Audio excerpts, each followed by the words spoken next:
Bismillahirrahmanirrahim. Welcome to lecture number 1, week number 13. Last time we have been discussing about IP addressing, IP subnetting, and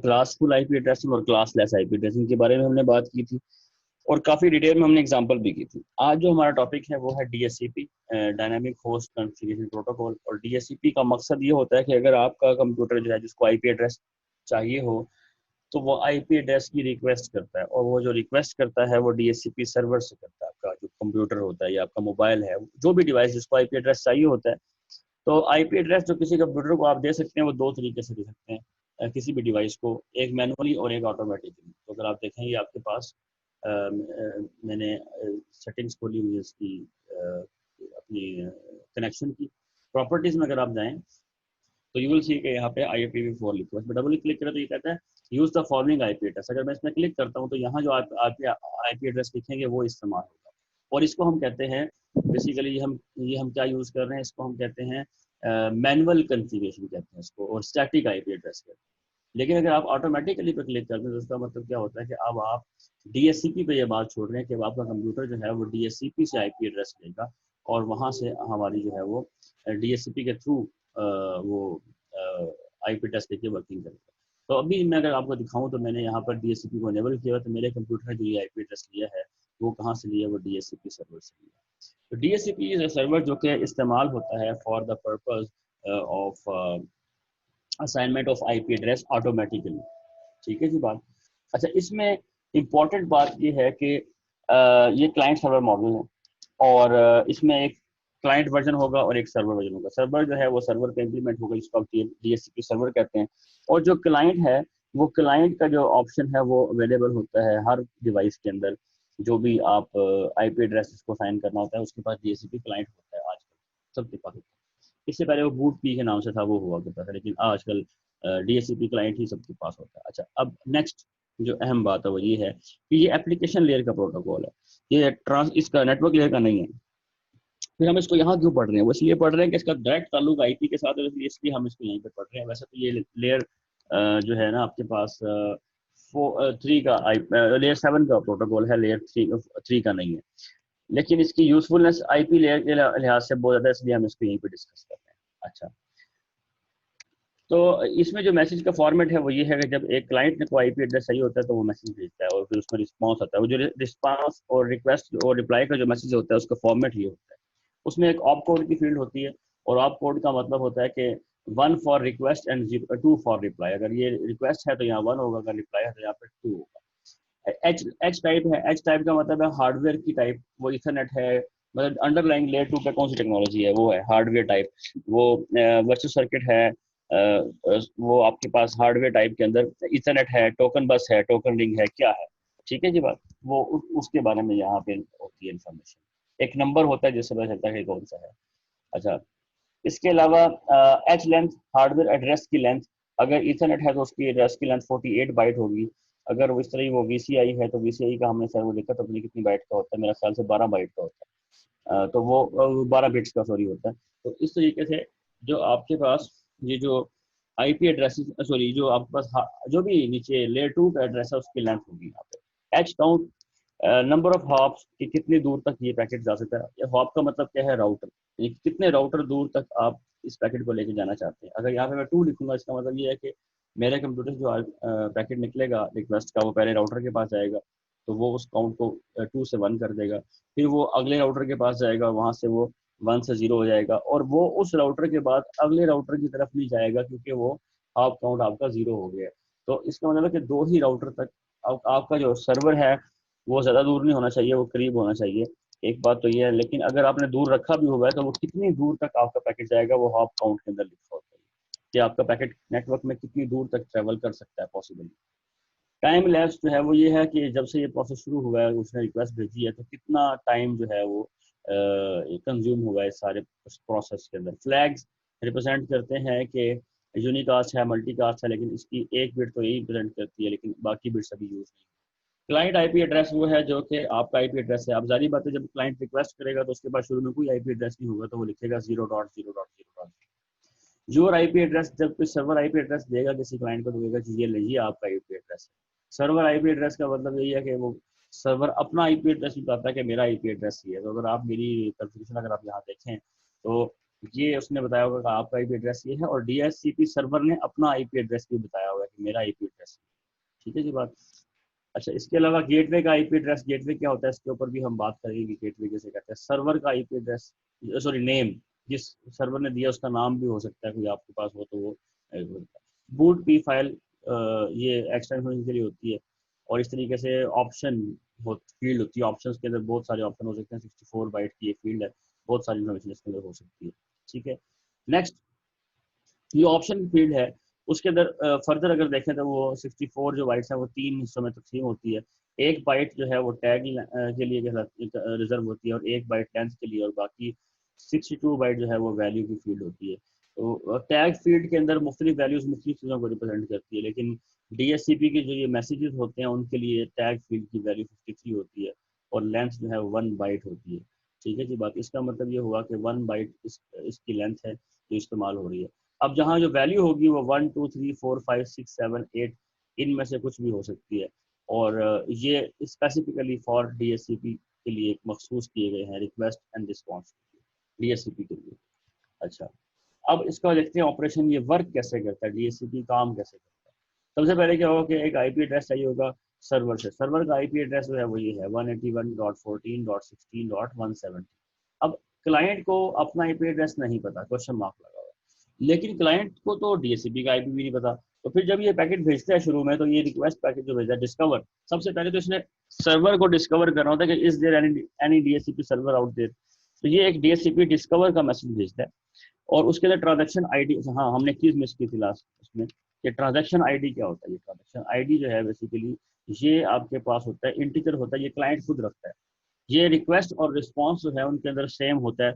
इससे पता चलता है कि कौन सी request से कौन सा रिप्लाई आया। अगर आपने देखना हो कि ये रिप्लाई जो है ये किस रिक्वेस्ट का रिप्लाई है, तो हम देखते हैं कि ट्रांजैक्शन आईडी क्या है। जिस ट्रांजैक्शन और जिस रिक्वेस्ट और रिस्पॉन्स की ट्रांजैक्शन आईडी मैच करती है, इसका मतलब है कि ये रिक्वेस्ट था और ये रिप्लाई है, तो ये उससे मैच किया जाता है। ठीक है जी बात। तो यहाँ पे जो आपके पास अगर आप देखें ये डिस्कवर का मैसेज गया है, डीएससीपी डिस्कवर का ट्रांजैक्शन आईडी 1001 है। अच्छा, तो ये अब क्लाइंट का उसका कोई आईपी एड्रेस नहीं है, उसका उसके पास ये इन्फॉर्मेशन है ही नहीं, तो उसने सोर्स आईपी एड्रेस जो अपना आईपी एड्रेस रखा 000 का, तो उसके पास कोई आईपी एड्रेस नहीं। डेस्टिनेशन उसने रखा 255.255.255.255। अब ये है ब्रॉडकास्ट आईपी एड्रेस, यानी ये पैकेट जो है सबको मिलेगा। क्यों सबको मिलेगा? क्योंकि नेटवर्क के अंदर जितने भी आपके पास आईपी एड्रेस होते हैं,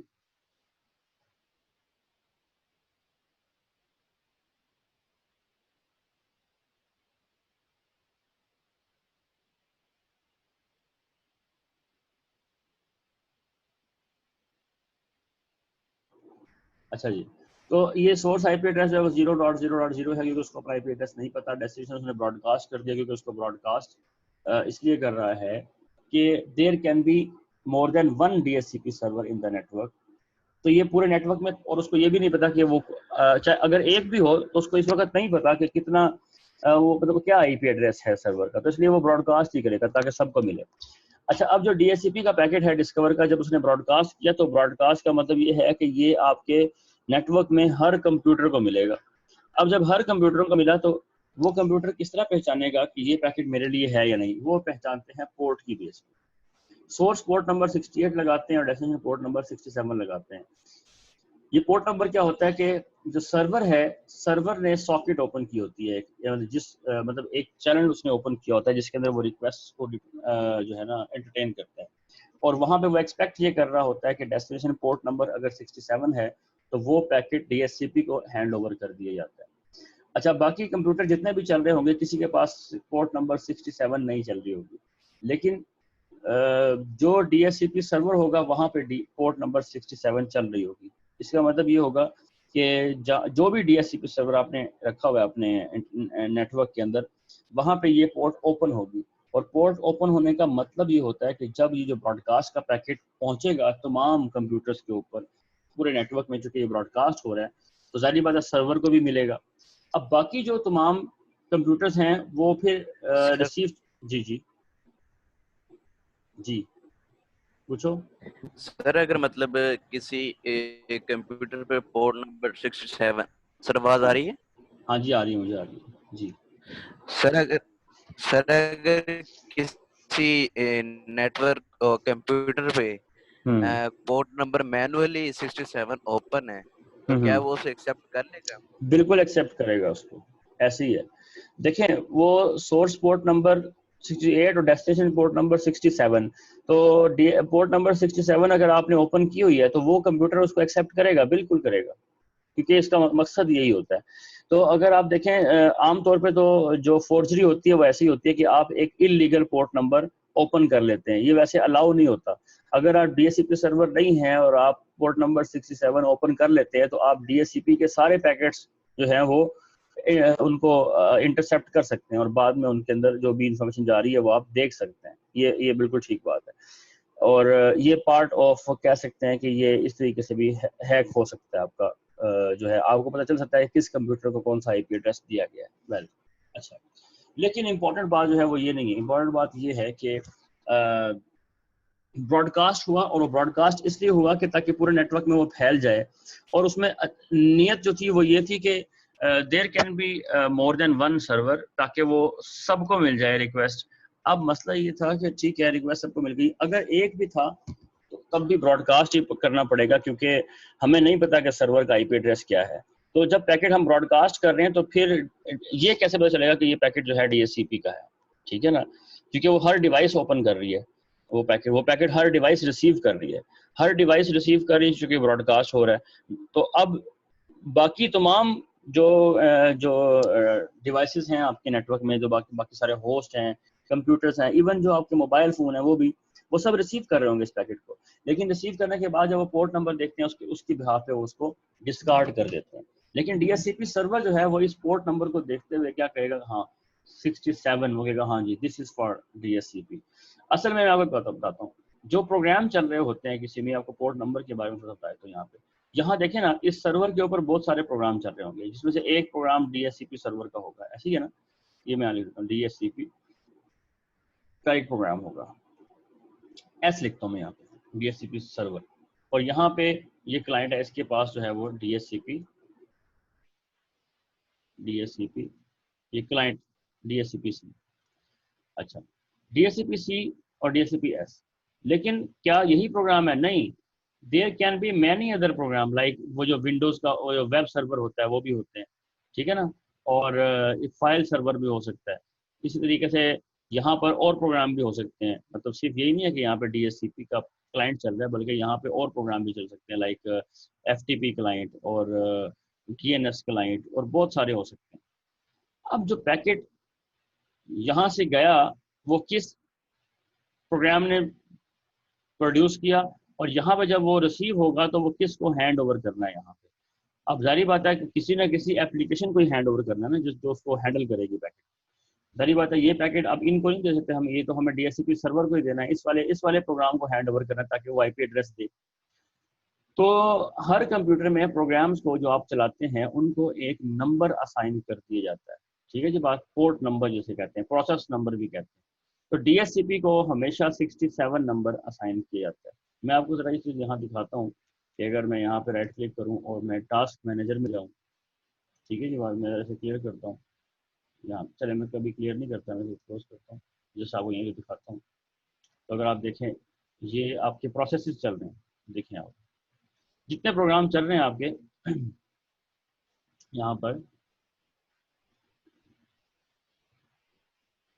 ये डिटेल में चले जाते हैं। देखें पीआईडी लिखा हुआ है, प्रोसेस आईडी, ठीक है। अब ये हैं वो पोर्ट नंबर जो नजर आते हैं। अब यहाँ पे आप देखें, कोई ऐसे भी होते हैं जो कि वेल नोन होते हैं, ख़ास तौर पे जिस तरह मैं आपको बताऊं कि कौन सा हम देख लेते हैं, कोई एग्जांपल ले लेते हैं यहाँ पर, सिस्टम, अच्छा,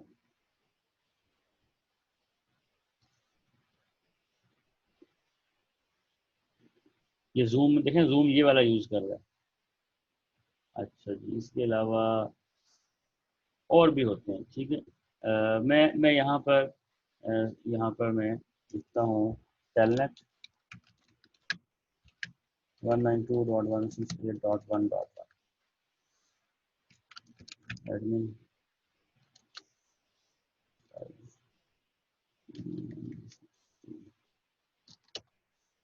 ठीक है जी बात, ये मैंने कर दिया होगा। अच्छा अब आप देखें, ये CMD होस्ट और ये कंसोल होस्ट यहाँ पे ओपन हो चुकी है इस वक्त, ठीक है, ये वाली। तो ये वाले पोर्ट नंबर यूज़ कर रहे हैं। तो कहने का मतलब ये है कि ये तमाम के तमाम प्रोग्राम्स को एक नंबर, वो नाम से नहीं पहचाने जाते, याद रखें, नंबर से पहचाने जाते हैं, ठीक है। और ये नंबर जो है, ये नंबर कहलाता है आपका, इस नंबर को हम कहते हैं पोर्ट नंबर, ठीक है। तो 67 नंबर का प्रोग्राम वहाँ चल रहा होगा, सॉकेट, उसने सॉकेट प्रोग्राम, अच्छा ये एग्जैक्टली आप कह सकते हैं प्रोग्राम नंबर नहीं होता, बल्कि आप कह सकते हैं प्रोग्राम जो है वो रिक्वेस्ट को रिसीव करने के लिए एक विंडो ओपन करते हैं, ठीक है जी बात। उस विंडो का नंबर होता है, उस सॉकेट का नंबर होता है जिसके अंदर ये रिक्वेस्ट आके जिसको हैंड ओवर की जाएगी। तो जब आपका कंप्यूटर रिसीव करता है तो वो देखता है कि 67 नंबर जो है वो विंडो, या 67 नंबर जो है वो जो आपके पास क्या कह सकते हैं उसको, सॉकेट की तरह, सॉकेट टेक्निकली कहते हैं इसको। अगर मैं आपको लेमैन की लैंग्वेज में समझाऊं तो वो ये होता है कि जब आप किसी बैंक में जाते हैं तो वहां से आप एक टोकन रिसीव करते हैं, उसके बाद आपको वो आती है आवाज़ कि token number this proceed to counter number 2, ऐसी है जी बात। तो काउंटर नंबर 2 की तरफ आप चल पड़ते हैं। तो अगर आपके टोकन पे ये लिखा हो कि आपका जो ये टोकन है, लेट्स से टोकन नंबर आपका 70 है और आपने काउंटर नंबर 3 पे जाना है, तो आप देखते हैं काउंटर नंबर 3 के आप सीधे वहां चले जाते हैं। आप वहां हो सकता है 10-15 काउंटर हो बैंक में, लेकिन आप हर काउंटर पे नहीं पूछते कि हाँ जी मेरा काम यहाँ होगा, नहीं, आपको वो काउंटर नंबर लिख के बता दिया जाता है कि आपकी जो ये पर्टिकुलर जो आपने कैश डिपॉजिट करना है या चेक विड्रॉ करना है, ये काम इस काउंटर पर, पता चले आप वहां चले जाए, ठीक है। तो बिल्कुल ऐसे ही जब आपके जो मैसेज जा रहे होते हैं, वो मैसेज किस प्रोग्राम ने उसको एंटरटेन करना है, एक्चुअली किस प्रोग्राम ने एंटरटेन करना है, वो उन्होंने हर जो आपके एप्लीकेशन सर्वर होती है, उन्होंने काउंटर्स ओपन किए होते हैं, उन काउंटर्स को हम सॉकेट कहते हैं एक्चुअली, रिक्वेस्ट को एंटरटेन करने के लिए, ठीक है। ये उन्होंने एक कह सकते हैं सॉकेट, टेक्निकली सॉकेट कहते हैं इसको, सॉकेट ओपन कर लेते हैं। उस सॉकेट का नंबर 67 होता है, तो असल में प्रोग्राम का नहीं होता, वो सॉकेट का नंबर होता है। प्रोग्राम का नंबर डिफरेंट हो सकता है, वो जो मैं अभी आपको दिखाया ना, वो प्रोग्राम PID जो थे, प्रोसेस आईडीज, ये ऑपरेटिंग सिस्टम रखता है, ये मुख्तलिफ हो सकते हैं, लेकिन जो ये सॉकेट नंबर होता है ये फिक्स होते हैं, ये आयाना ने दिए हैं, ये हमेशा 67 ही होगा हर कंप्यूटर के ऊपर, ये मुख्तलिफ नहीं हो सकता, ठीक है। तो 67 नंबर अगर पोर्ट ओपन है तो वहां जाके पैकेट उसको मिल जाएंगे और वो उनको एंटरटेन कर देगा। तो ये तो इसका मकसद था कि इसलिए यहाँ 67 लिखा हुआ है। जो क्लाइंट है वो 68 लगाता है। अच्छा यहाँ पे जो मिल गया, ब्रॉडकास्ट हो गया। सर्वर ने क्या किया, इसका रिस्पॉन्स देना है। सर्वर ने जब रिस्पॉन्स दिया तो ये दिया जी रिस्पॉन्स, क्या रिस्पॉन्स आया सर्वर का, ये रिस्पॉन्स है DHCP ऑफर। इसने डिस्कवर का मैसेज किया, उसने ऑफर दी, ऑफर में कहा कि जो आपकी आईडी थी वो ये थी, ये लें। अभी तक जो टाइम है वो 3600 मिली सेकेंड या जो भी टाइम इन्होंने लैप्स हो चुके हैं। क्लाइंट एड्रेस तो अभी कोई नहीं है। योर IP एड्रेस उसने लिख दिया कि 181.14.16.182, ये आप यूज कर लें। वो इसको बता रहा है कि आपको मैं IP एड्रेस देना चाहता हूँ, और सर्वर का IP एड्रेस उसने अपना लिख दिया कि ये मेरा IP एड्रेस है। अब अगर आप देखें सोर्स जो पोर्ट है वो क्या है, 67 है, और डेस्टिनेशन पोर्ट क्या है, 68। तो क्लाइंट के लिए अब जाएगा तो 68, चूंकि यहाँ पे क्लाइंट के लिए है तो 68 वाला जो जिस जिस प्रोग्राम ने रिक्वेस्ट की थी उसी को ये पैकेट मिल जाएगा। अगर आप देखें तो ये असल में आप कहें कि बेसिकली ये स्वैप हो जाते हैं, जो पहले सोर्स था वो अब डेस्टिनेशन बन जाएगा और डेस्टिनेशन जो थी वो अब सोर्स बन जाएगा। अच्छा इसने पैकेट भेज दिया और सोर्स, अब जारी बात है ये पैकेट भेज रहा तो सोर्स IP अपना लगाएगा, लेकिन यहाँ पर ये डेस्टिनेशन एड्रेस में अभी भी क्या कर रहा है, ब्रॉडकास्ट IP एड्रेस लिख रहा है। ये क्यों ब्रॉडकास्ट लिख रहा है, उसकी वजह ये है, दो वजूहत है। नंबर 1, एक तो यहाँ पे अगर आप देखें अभी तक इसके पास कोई IP एड्रेस नहीं है, अभी तो उसने खाली डिस्कवर का मैसेज किया, ये इसको पैकेट मिलेगा तो वो ये वाला IP एड्रेस यूज करना शुरू करेगा ना, अभी तो उसको IP एड्रेस मिला ही नहीं, इसलिए वो ब्रॉडकास्ट करता है। तो ये वाला पैकेट भी तमाम कंप्यूटर्स को मिलता है, ये वाला पैकेट भी तमाम कंप्यूटर्स को मिलता है। अच्छा तो अब जो कंप्यूटर है वो ट्रांजैक्शन IP की बेस पर पता लगा लेते हैं कि ये जो रिस्पांस आया है ये मेरे रिक्वेस्ट का रिस्पांस है कि नहीं है। तो जो ये वाला क्लाइंट था उसने देखा कि हाँ इसमें 101 मेरी ID थी, ट्रांजैक्शन ID थी, तो ये भी 101 है, तो इसका मतलब क्या है कि ये मेरा ही जो रिक्वेस्ट था उसका रिस्पॉन्स आया है। तो देखिए ट्रांजैक्शन ID अगर ना होती तो कोई भी कंप्यूटर ये ना पहचान सकता कि ये मेरे लिए है या नहीं है। तो बेसिकली इस चीज़ को मेक श्योर करने के लिए कि सही जो कंप्यूटर है वो वो रिस्पॉन्स को रिसीव करे, तो ये ट्रांजैक्शन आईडी जो है ये वो उसमें बहुत अहम किरदार अदा करते हैं। ट्रांजैक्शन आईडी जो है इसकी बेस पर पता लगाया जाता है कि वो किसकी रिक्वेस्ट का ये रिस्पॉन्स आ रहा है। अच्छा, रिस्पॉन्स आ गया, और ब्रॉडकास्ट इसलिए हुआ कि अभी तक आईपी एड्रेस कोई नहीं है क्लाइंट का, तो इसलिए ब्रॉडकास्ट ही करना पड़ेगा इसको। अच्छा, अगर इसका आईपी एड्रेस हो भी तब भी ये ब्रॉडकास्ट ही करेगा।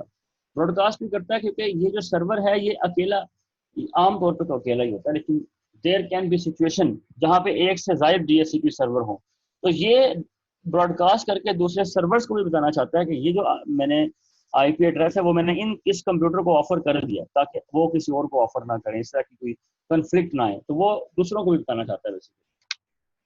अच्छा, जब जब उस ऑफर के बाद रिक्वेस्ट, अब ये बड़ी अहम बात है, किसी जो पहला मैसेज था वो डिस्कवर का था, यानी कि अभी उसको पता नहीं है कि is there any DHCP server और नॉट, तो वो रिक्वेस्ट किसे करेगा। लेकिन अब जब ऑफर आई तो उसको पता चल गया कि there is a DHCP server और वो उसने मुझे ऑफर भेजी है, तो ये अब प्रॉपर रिक्वेस्ट करेगा उसको। और अगेन वही उसने आईडी यूज की और कहा कि मैं ये वाला आईपी एड्रेस यूज कर रहा हूँ आपकी ऑफर जो आई थी उसके मुताबिक, और अब जो सर्वर का आईपी एड्रेस है वो मेरा ये है, और वही सोर्स पोर्ट ये, डेस्टिनेशन पोर्ट ये, और सोर्स आईपी एड्रेस उसने अब अपना ये लगा लिया क्योंकि वो इसको यूज कर रहा है, और डेस्टिनेशन अभी भी ब्रॉडकास्ट है। अच्छा, ब्रॉडकास्ट इसलिए किया, अब फिर उसने हालांकि देखिए यहाँ तो उसको पता है ना कि सर्वर का आईपी एड्रेस ये, तो ये क्यों ब्रॉडकास्ट किया, ये इसलिए ब्रॉडकास्ट किया कि वो बेसिकली अदर सर्वर्स को बताना चाहता है कि मेरी जो निगोशिएशन है वो इस वाले सर्वर के साथ चल रही है जिसका सर्वर का आईपी एड्रेस ये है 181.14.16.170। तो बाकी तमाम जो सर्वर्स हैं वो देखें, अगर ये चीज मेंशन ना हो यहाँ पे, तो ये जो ब्रॉडकास्ट का मैसेज है वो किसी और सर्वर को भी मिल जाएगा, हो सकता है वो प्रोसेस कर दें। इसलिए आपने बेसिकली इस रिक्वेस्ट के जरिए से दो काम किए, एक तो आपने रिक्वेस्ट भी भेज दी जिस सर्वर को आपने भेजनी थी उसका आईपी एड्रेस लिख के, और बाकियों को बता दिया कि जो निगोशिएशन है वो between this client and this server चल रही है, आप इसके अंदर इंटरवीन ना करें। अदरवाइज तो वो देखें काम ऑटोमेटिकली हो रहा होता है ना, और पैकेट ब्रॉडकास्ट हो रहे हैं तो सबको मिल रहे हैं, तो अदर सर्वर्स को भी मिल रहे होंगे। अदर सर्वर्स को रोकना कैसे है, वो इन बुनियादों पर रोकते हैं कि वो चेक करते हैं सर्वर आईपी कौन सा है, सर्वर का आईपी मिला नहीं है तो ठीक है उसको रोक देता है, वो प्रोसेस नहीं करता, जिसका आईपी होगा वही प्रोसेस करेगा ट्रांजैक्शन आईडी की बेस पे। इस तरह की बुनियादों पे वो उनको प्रोसेस करने से रोक देते हैं बेसिकली। अच्छा, अब रिक्वेस्ट का मैसेज गया, बाकी सब तो रुक गए, लेकिन जिस सर्वर के लिए था वो उसको हैंडल करेगा, और अब डीएचसीपी एक्ट का मैसेज भेजेगा, डीएचसीपी एक्ट। अच्छा, डीएचसीपी एक्ट जो है ये भी ब्रॉडकास्ट हो रही है, अंदाजा लगाएं तो अगेन वही ट्रांजैक्शन आईडी वही है, टाइम लैप्स, क्लाइंट का एड्रेस जो है वही होगा जो जो ये है योर एड्रेस 181 डॉट, सर्वर का आईपी एड्रेस अपना लगाया, सोर्स पोर्ट 67 लगाया, ठीक है जी बात। सोर्स एड्रेस जो है वो क्या लगाया उसने, अपना लगाया, और डेस्टिनेशन क्या लगाया, ब्रॉडकास्ट। क्यों, वो डीएचसीपी एक्ट के जरिए से क्लाइंट को बताना चाह रहा है कि ठीक है आप यूज करें, और ये आपके साथ मैंने बाउंड कर दिया है। अब उसने अब बेसिकली जब डीएचसीपी का मैसेज का एक्ट का मैसेज किया तो अब ये आईपी आपके साथ बाउंड हो गया है, अब ये आपको असाइन कर दिया गया। और पता है कि जो सर्वर है वो डीएचसीपी जो सर्वर होता है वो उसको लीज पे देता है आईपी एड्रेस को, हमेशा परमानेंट नहीं देता, तो एक खास महदूद मुद्दत के लिए वो आईपी एड्रेस आपको दिया जाता है, अनलिमिटेड टाइम के लिए नहीं दिया जाता। अगर आप देखें यहाँ पर जो मेरी कॉन्फ़िगरेशन को देखें अगर आप यहाँ पे, वो क्या कह रहा है, लीज ऑब्टेन्ड 8:22 पे पीएम 28 जून को, और ये लीज एक्सपायर कब होगी, 30 जून को 8:55 AM सुबह को। तो तकरीबन 36 घंटे का टाइम बनता है बिटवीन 28 जून और 30 जून के दरमियान में, तो 36 घंटे तो ये बेसिकली कन्फिगरेबल है टाइम, टाइम के लिए आपने देना है, बेसिकली ये लीज तो होता है। इसका मतलब है कि ऐसा हो सकता है कि एक एड्रेस आपको दिया जाए बाद में ले लीजिए, ऐसा नहीं होता है। तो आप जब भी रिक्वेस्ट करते हैं इसलिए आपको नया आईपी एड्रेस मिलता है, क्योंकि ये परमानेंट बाइंडिंग नहीं होती, ये डायनेमिक बाइंडिंग होती है, और ये चेंज होती है। अच्छा, ये एक्ट को ब्रॉडकास्ट का मकसद ये था कि अब आपने बाकी सर्वर्स को ये बता दिया, ये आईपी एड्रेस बाइंड कर दिया गया विद दिस क्लाइंट। देखिए यहाँ पे जो ब्रॉडकास्ट किया वो बताया कि ये ऑफर चली गई है, तो वो कोई किसी और को सेम आईपी एड्रेस ऑफर में नहीं देंगे। एक्ट के बाद जब आपने किया तो अब वो कंफर्म उनको हो गया कि जो ऑफर गई थी वो एक्सेप्ट भी हो गई, और अब ये आईपी, अब ये वाला तो हम किसी को ऑफर भी नहीं कर सकते, और वहाँ किसी को कंपनी उसकी लिस्ट में से काट देते हैं कि हाँ ये आईपी एड्रेस तो वहाँ बाइंड हो गया। अच्छा, लेकिन हो सकता है कि ये जो सर्वर है ये डीएचसीपी नैक भेज दे कि नहीं, रिक्वेस्ट, देखिए पहले खुद ऑफर की और बाद में खुद रिजेक्ट भी कर दे कि नहीं मैं ये आईपी एड्रेस आपको नहीं दे सकता। उसकी वजह ये होती है, याद रखें, डीएचसीपी सर्वर, डीएचसीपी डिस्कवर का मैसेज यहाँ से आया, हो सकता है एक क्लाइंट और कोई मौजूद था यहाँ पर, यहाँ पे भी एक क्लाइंट था, उसने भी डीएचसीपी डिस्कवर का मैसेज भेजा, ये ठीक है। अच्छा, इसने भेजा, इसने ही भेजा, जो इसने रिस्पॉन्स किया इसको भी किया और इसको भी रिस्पॉन्स करेगा, दोनों को रिस्पॉन्स करेगा। लेकिन जो डीएचसीपी की रिक्वेस्ट थी वो पहले इसकी पहुंच गई। मैं इसको यहाँ पे कट करता हूँ, ये इरेज करता हूँ, ये ले, ये तो डीएचसीपी रिक्वेस्ट जो है वो पहले इसने ही भेज दी। तो रिक्वेस्ट चूंकि पहले इसने भेजी तो ये उसको एक भी भेज देगा कि हाँ जी आप यूज कर लें। अब जब इसकी रिक्वेस्ट आएगी तो वो कहेगा ये तो मैंने, ठीक है आपको ऑफर भेजी थी, लेकिन ये ऑफर तो मैंने किसी और को भी भेजी थी, उसने तो ये पहले आइए पहले पाइए वाला हिसाब हो जाता है। तो उसने चूंकि पहले रिस्पॉन्स कर दिया तो ये कहेगा डीएचसीपी नैक कि ये वाला आईपी एड्रेस मैं आपको नहीं दे सकता, वो दोबारा से डिस्कवर करेगा, समझ आ रही है यार, फिर उसको ऑफर जाएगी, फिर वो रिक्वेस्ट करेगा, तो ये प्रोसेस चलता रहता है। इसलिए जो सुस्त कंप्यूटर होते हैं उनको आईपी एड्रेस मिलने में काफ़ी दिक्कत हो जाती है काफ़ी देर से, और जो करीब होते हैं या जो जिनके पास जो पोर्ट होती है वो फास्ट होती है, वो जल्दी आईपी एड्रेस ऑब्टेन कर लेते हैं। जी ये बात बिल्कुल ठीक है, सही है। और जो ज़्यादा दूर होते हैं जिनमें आपका ट्रांसमिशन डिले ज़्यादा हो जाता है, जो फार ऑफ होते हैं, उसमें भी ये प्रॉब्लम हो सकती है कि एक क्लाइंट बहुत नेटवर्क के कोने में पड़ा हुआ था, उसकी रिक्वेस्ट पहुंचने में टाइम लगता है, इतनी देर में वो आईपी एड्रेस कोई और ले जाता है, तो ये पॉसिबल है, ऐसा हो सकता है। इसलिए यहाँ पर एक वो भेजता है और उसको ब्रॉडकास्ट करता है, तो वो सबको बता रहा होता है कि जी ये तो मैंने उधर कर दिया, समझ आ रही है। तो आई होप कि आपको इस बात की समझ आएगी कि किस तरीके से होता है। अच्छा, तो ये हैं डीएचसीपी के जो मैसेज एक्सचेंज होते हैं, इस तरीके से आईपी एड्रेस को असाइनमेंट करता है। अच्छा, आगे चलते हैं।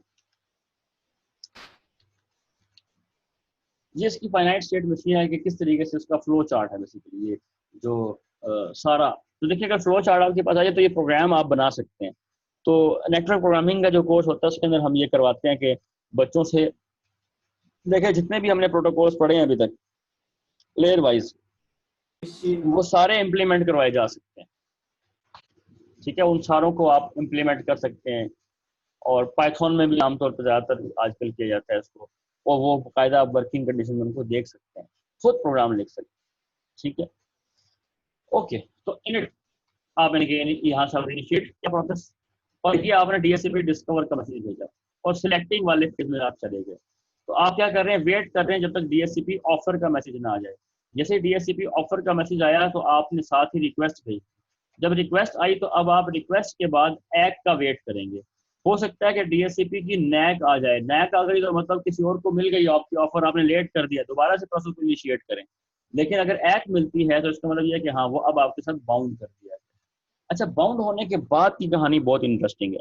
वो ये है कि अब चूंकि एक खास टाइम के लिए दिया जाता है, लीज टाइम के लिए, तो जो क्लाइंट होता है वो जब 50% उसका टाइम लीज का एक्सपायर होता है, यानी कि 36 घंटे अगर है तो 18 घंटे के बाद वो ये डीएचसीपी रिक्वेस्ट अगेन भेजेगा, ये वाला अगेन भेजेगा। लेकिन अब की दफा इस रिक्वेस्ट का मकसद क्या होगा, आईपी मांगना नहीं होगा, बल्कि रिन्यूअल ऑफ द लीज होगा। अब रिन्यूअल ऑफ द रिलीज जो है उसके दो ही आउटपुट आ सकती है कि वो रिन्यू हो जाए या ना हो। तो हो सकता है कि वो डीएचसीपी एक आ जाए तो अब वो उसको बाउंड, जो ये बाउंड है ये रिन्यू हो गया और वो 36 घंटे वाला काउंटर रीस्टार्ट हो गया, अब उसको ये IP address again next 36 hours के लिए फिर दोबारा मिल गया, ठीक है जी बात। तो उसने वक्त से पहले ही वो आईपी एड्रेस क्या कर लिया, बेसिकली एक्वायर कर लिया।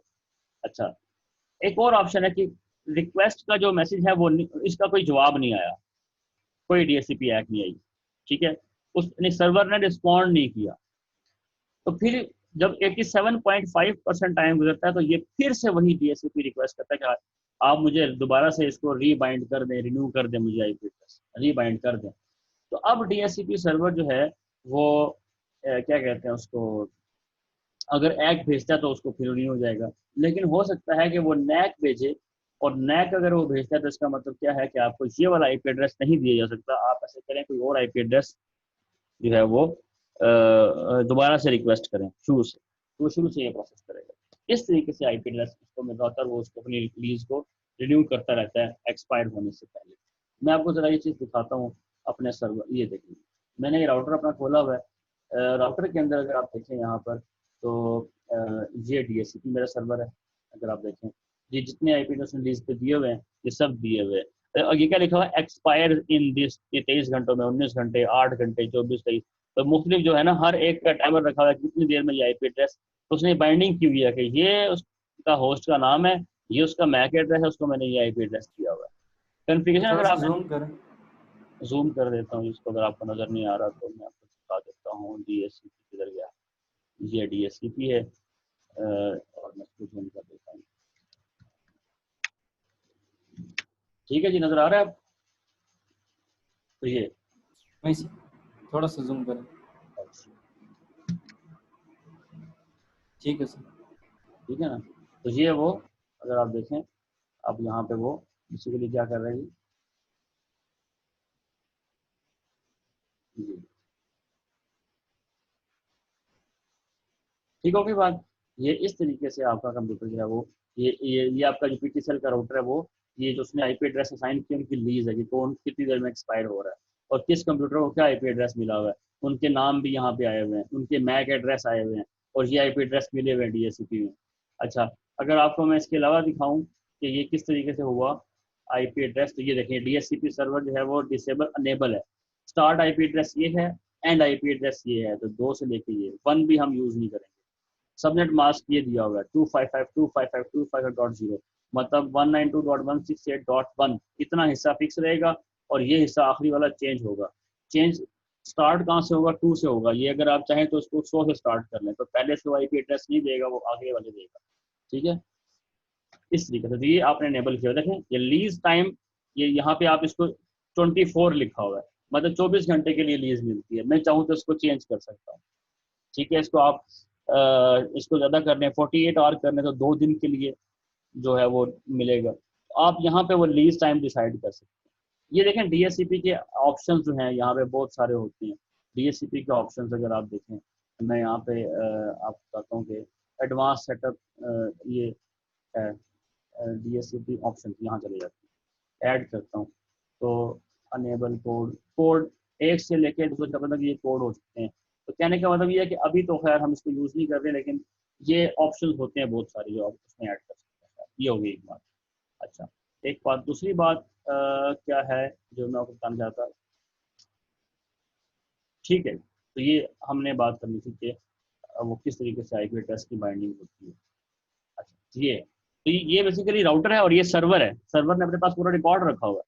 अच्छा, जो सर्वर है ये किसी राउटर पे भी हो सकता है, किसी एक अलग से सर्वर मशीन पे भी हो सकता है, किसी कंप्यूटर में भी हो सकता है DHCP सर्वर। ठीक है जी बात। तो ये आप कहीं से भी ये किसी जगह भी हो सकता है, लेकिन उसके लिए शर्त वही है कि वो उसकी पोर्ट नंबर 67 होगी और वो एक अलग से प्रोग्राम होगा। ओके, नेट नेट क्या होता है इसके ऊपर हम बात करते हैं अभी थोड़ी देर में, लेकिन पहले हम बात करते हैं इस टॉपिक प्राइवेट और पब्लिक आईपी एड्रेस। तो हमारा जो मेन फोकस था वो ये था, शुरू में हमने देखा था कि जो आईपी एड्रेसेस हैं वो एफिशिएंटली यूज नहीं हो रहे और उनकी जो यूसेज है उसके अंदर आईपी एड्रेस बहुत सारे जो हैं वो वेस्ट हो रहे थे। तो हमने कहा क्लास फुल आईपी एड्रेसिंग नहीं करनी चाहिए, हमने क्लास लेस आईपी एड्रेसिंग कर ली। क्लास लेस की सबनेटिंग की, वो मास्क को हमने मूव कर दिया, बैक एंड फोर्थ हम मूव कर रहे थे। और अगर आप देखें हम अब उसको मूव करते करते कहाँ तक ला सकते हैं, लेट्स से आप कहते हैं /30। अगर /30 करते हैं इसका मतलब है कि 30 बिट्स जो हैं वो नेटवर्क वाले पोर्शन में और 2 बिट्स जो हैं वो होस्ट वाले पोर्शन में। 2 बिट्स के साथ में कितने होस्ट में ये मिल सकते हैं, 2⁻², 4 आईपी एड्रेस मिलेंगे। इन 4 में से पहला और आखिरी जो है वो तो यूजेबल नहीं है, तो 2 ही आपके पास यूजेबल होंगे। इसका मतलब है सिर्फ 2 आईपी एड्रेस, यानी कि इतना छोटा सा नेटवर्क है, सिर्फ 2 आईपी। तो सबनेटिंग से ये फायदा हुआ कि वेस्ट बहुत कम हो गया, इवन के 2 आईपी एड्रेस की हद तक भी आप जा सकते हैं। अच्छा, अगर /31 करें तो क्या होगा, 31 बिट्स जो है वो नेटवर्क पोर्शन में चली जाएंगी और 1 बिट जो है वो होस्ट पोर्शन में। अब इसका मतलब ये हुआ कि आपको 2⁻1 यानी कि 2 ही आईपी एड्रेस मिलेंगे।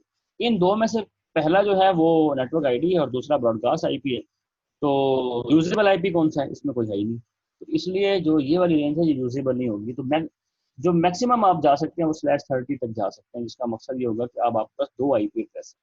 वो कहाँ इस्तेमाल होते हैं वो भी हम देखेंगे कि कहाँ पे इस्तेमाल है। अच्छा जी, तो अब आपके पास एक तो ये हमने कर लिया था कि वो हमने सबनेटिंग कर दी, उससे हमने एफिशिएंट यूटिलाइजेशन कर दी। लेकिन फिर भी हम देख रहे थे कि चूंकि आपके पास आईपी एड्रेसेस जो हैं वो बहुत तादाद में बहुत कम है, अच्छे खासे कम है। कि अगर आपको याद हो हमने जो क्लासेस पढ़ी थी, हमने क्लास डी और ई भी पढ़ी थी। क्लास डी और ई जो है वो आईपी एड्रेस किसी क्लाइंट को नहीं दिए जाते। इसका मतलब ये है कि अच्छी खासी एक वो 4 बिलियन जो है, जो हमने कहा था कि अवेलेबल है, वो 4 बिलियन भी सारे के सारे अवेलेबल नहीं है। ठीक है, अभी हम बल्कि आज देखेंगे कि उसमें से खाली 2.5 बिलियन अवेलेबल है, तो इसका मतलब है कि ऑलरेडी बहुत कम है। तो इवन कि आप ये सोल्यूशन आपने कर भी लिया, सबनेटिंग कर भी ली, फिर भी आईपी एड्रेसेस जो है वो शॉर्ट पड़ जाएंगे, वो कम हो जाएंगे, क्योंकि हमारे पास डिवाइसेस बहुत ज़्यादा हो गई हैं। तो इसलिए हमें एक और उसका हल तलाश करना पड़ा, और वो था कि आप आईपी एड्रेसेस को दो कैटेगरीज में डिवाइड करते हैं, कि एक प्राइवेट रेंज के लाए और एक पब्लिक रेंज के लाए। ठीक है जी बात। तो प्राइवेट और पब्लिक रेंज में हमने दो रेंजेस में उसको डिवाइड कर दिया। अच्छा, प्राइवेट आईपी एड्रेसेस क्या होते हैं? ये वो होते हैं जो रीयूज हो सकते हैं, जो डुप्लीकेट हो सकते हैं, रिपीट हो सकते हैं। अच्छा, इंटरनेट के अंदर लेकिन इस्तेमाल नहीं हो सकते, ये रिस्ट्रिक्शन है। प्राइवेट रिस्ट्रिक्शन है कि they can not be use in the global और पब्लिक नेटवर्क्स, इंटरनेट के अंदर यूज नहीं हो सकते। उसके लिए हमने पब्लिक नेटवर्क के अंदर, यानी कि वैन में यूज करने के लिए, इंटरनेट में यूज करने के लिए हमने जो आईपी एड्रेस रखे हैं उनको कहते हैं पब्लिक आईपी एड्रेस। तो पब्लिक और प्राइवेट दो कैटेगरीज में हमने इसको डिवाइड किया। पब्लिक आईपी एड्रेस कभी भी रिपीट नहीं होगा, कभी भी मतलब रेप्लिकेट नहीं होगा, वो हमेशा यूनिक रहेगा अक्रॉस द ग्लोब। लेकिन प्राइवेट आईपी एड्रेस हम देखेंगे कि वो रिपीट हो सकता है, वो डुप्लीकेट हो सकता है, रेप्लिकेट हो सकता है, वो रीयूज हो सकता है। लेकिन उसमें रिस्ट्रिक्शन ये है कि हाँ, आप अगर रिपीट कर लेंगे तो उसकी बुनियाद पे आप इंटरनेट से कनेक्ट नहीं कर सकते। तो अब सवाल पैदा होता है कि अगर हम इंटरनेट से कनेक्ट नहीं कर सकते तो फिर ऐसी आईपी स्कीम का क्या फ़ायदा, जिसकी बुनियाद पे आप इंटरनेट से कनेक्ट ही ना कर पाएँ। तो फिर इस मसले का हल निकाला गया कि आपको चूँकि रीयूजेबिलिटी मिल रही है, तो इससे क्या होगा कि आप बहुत सारे यूजर्स अकोमोडेट कर लेंगे। तो हम ये करते हैं कि जो आपका राउटर होगा उसकी ये जिम्मेदारी लगाते हैं कि जब कोई रिक्वेस्ट, एक पैकेट आए, कोई भी जिसने इंटरनेट पे जाना हो, तो जो राउटर है वो क्या करे, उसका जो सोर्स आईपी एड्रेस है जो प्राइवेट होगा डेफिनेटली, वो उतार ले, और डेस्क और सोर्स आईपी एड्रेस में कोई पब्लिक आईपी एड्रेस लगा के उसको इंटरनेट में भेज दे, यानी कि नेटवर्क को ट्रांसलेट कर दे, आईपी को चेंज कर दे। तो ये जो नेटवर्क एड्रेस ट्रांसलेशन है इसको नेट कहा जाता है। तो जैसे ही प्राइवेट और पब्लिक आईपी एड्रेस का कॉन्सेप्ट आया, साथ ही नेट का कॉन्सेप्ट भी आया। और नेट का कॉन्सेप्ट क्या था? वो ये था कि NAT allows traffic to cross the boundary between private and global network. तो हम बेसिकली जो पब्लिक नेटवर्क होते हैं उसको पब्लिक नेटवर्क इसलिए कहा जाता है, इंटरनेट बेसिकली पब्लिक नेटवर्क है, ग्लोबल नेटवर्क भी कहा जाता है, क्योंकि वहां पे पब्लिक आईपी एड्रेस यूज होते हैं। और दरम्यान में जो आपका राउटर होता है, कौन सा राउटर? हर राउटर नहीं, हर राउटर ऐसा नहीं करता, एज राउटर करता है। और एज राउटर कौन सा होता है? जो कि आपके घर में जितना जो आपका सर्विस प्रोवाइडर उसने लगाया होता है। फॉर एग्जांपल आपका जो ये पीटी सेल का जो मैंने दिखाया था अभी, ये है। तो अगर आप देखें वहाँ पे आपको नेट नज़र आ रहा होगा, अगर आपने नोट किया हो तो ये अगर आप देखें यहाँ पर, मैं एडवांस सेटअप में आता हूँ तो ये है नेट, नेटवर्क एड्रेस ट्रांसलेशन यहाँ पर मौजूद है। सही है बात, ये यहाँ पर मौजूद है नेटिंग। तो असल में हमारे पास जो ट्रांसलेशन है वो हो रही है। अच्छा, अब पब्लिक आईपी एड्रेस की रेंजेस क्या होती हैं और स्टैटिस्टिक्स क्या होती हैं, इसको हम देख लेते हैं। ठीक है जी बात, इस चीज़ को देखते हैं कि इनकी रेंजेस कैसे होती हैं। वो भी हम देख लेते हैं, अभी देख लेते हैं। Wait a minute. ओके, अच्छा, तो एज राउटर क्या होता है? वो राउटर जो आपके कंप्यूटर आपके, ओके, तो एज राउटर क्या होता है जी? एज राउटर होता है जो आपके नेटवर्क में एज पे कनेक्ट होता है, बिल्कुल। उसको एक्सेस राउटर भी कहते हैं। यानी अगर मैं इसको ड्रॉ करके दिखाऊं, तो अगर आपके पास ये सारा इंटरनेट है, ये अगर आप इसको इंटरनेट समझ लें, ये आपका नेट है, इंटरनेट है,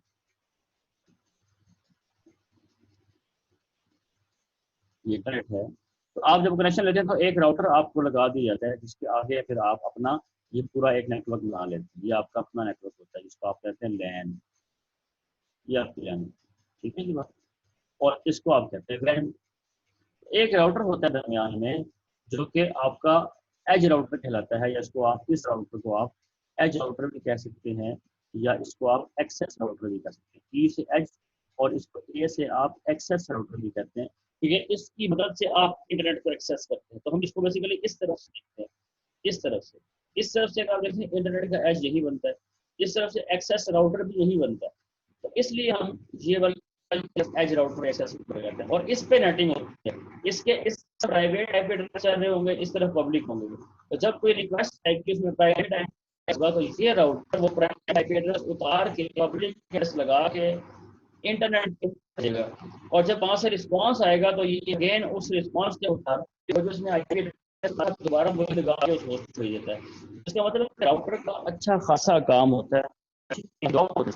राउटर के एंड पे अच्छा खासा काम होता है जो उसे करना पड़ता है। जी बिल्कुल ऐसे होता है। राउटर इसलिए हैवी डिवाइस होती है और राउटर जो है वो इसलिए महंगा भी होता है स्विच के मुकाबले में। अच्छा जी, अब हम आगे चलते हैं। तो ये है पब्लिक और प्राइवेट। अच्छा, पब्लिक और प्राइवेट आईपी एड्रेस की पहचान क्या है? वो ये है कि हमने रेंजेस को कुछ तरीके से डिवाइड किया है कि क्लास ए के अंदर जो ये 10 की रेंज का आईपी एड्रेस है 10.0.0.0 से लेके 10.255.255.255, ये जो आपके पास रेंज है 10 वाली, ये इसको हमने प्राइवेट डिक्लेयर कर दिया। तो ये आपके पास प्राइवेट रेंज है, ठीक है जी बात। और इसमें कितने आईपी एड्रेस होंगे? ये हमें पता था ना कि क्लास ए के अंदर हर नेटवर्क में 16 मिलियन होते हैं। तो ये आपके 16 मिलियन जो कि आपने प्राइवेट रेंज में रख दिए। ये डुप्लीकेट हो सकते हैं, रेप्लिकेट हो सकते हैं, इसलिए आपको कहीं पर अक्सर जगह पर 10 के कंप्यूटर 10 की रेंज में चलने वाला नेटवर्क आपको नजर आता है, कई जगहों पे आपको नजर आएगा। अच्छा, क्लास 3 की रेंज में 122.16.0.0 से लेकर 172.31.255.2 वही है। इसको अगर आपने निकाल 255 मल्टीप्लाई बाय 255 मल्टीप्लाई बाय 16 से 31 कितना बनता है? ये 16 ही बनता है। मल्टीप्लाई बाय 16 कर रहे हैं, तो इसको जब आप मल्टीप्लाई करेंगे तो ये कितना बनेगा? हाँ जी, कितना बनेगा जरा करके देख लेते हैं। ये यहाँ पे हम इसे इसको करके देख लेते हैं। 16 मल्टीप्लाई बाय 256 और फिर मल्टीप्लाई बाय 256, ये बनता है 1 मिलियन। 1 मिलियन, तो 1 मिलियन, ओके। तो 1 मिलियन आईपी एड्रेस आपको यहाँ से मिल गए, यानी कि नेटवर्क का साइज 1 मिलियन है। फिर आगे आप सबनेटिंग करके सारी बातें तोड़ सकते हैं इनको, तो फर्दर स्मॉल नेटवर्क को डिवाइड कर सकते हैं। ये 1 मिलियन इसका साइज। क्लास सी के अंदर 1.2.16 ये क्लास का बी का क्लास सी में 192.168.0.0 से लेके 192.168.255.255, तो ये बनते हैं 65 के आपके पास 65 के, ठीक है। 255 मल्टीप्लाई बाय 55 कितना बनता है? ये भी देख लेते हैं कितना बनता है, यहाँ पे देख लेते हैं हम। ये बनेगा मल्टीप्लाई बाय जी 65 के बनता है। तो 65,000 जो है वो आपके पास यहाँ पर पब्लिक आईपी एड्रेस है वो अवेलेबल यहाँ। तो टोटल आईपी एड्रेस आपके पास ये देख लेते हैं। अच्छा, इसके अलावा वो क्या है 127, हाँ 127 वाला जो है ये भी अवेलेबल नहीं है, याद रखिए। 127.0.0.0 से लेकर 127.255.255.25 ये, इनको आमतौर पे हम कहते हैं लूप बैक। क्या कहते हैं जी? लूप बैक आईपी एड्रेस कहते हैं। लूप बैक क्या होता है इसके बारे में हम आगे डिस्कस करेंगे। इनको हम लूप बैक आईपी एड्रेस कहते हैं। ये आपकी विंडो भी इस्तेमाल करती है, मैं आपको दिखाता हूँ इस्तेमाल करती है। अभी हम देख लेते हैं। मैं यहाँ पे लिखता हूँ आईपी config/all। ये अब देखें यहाँ पर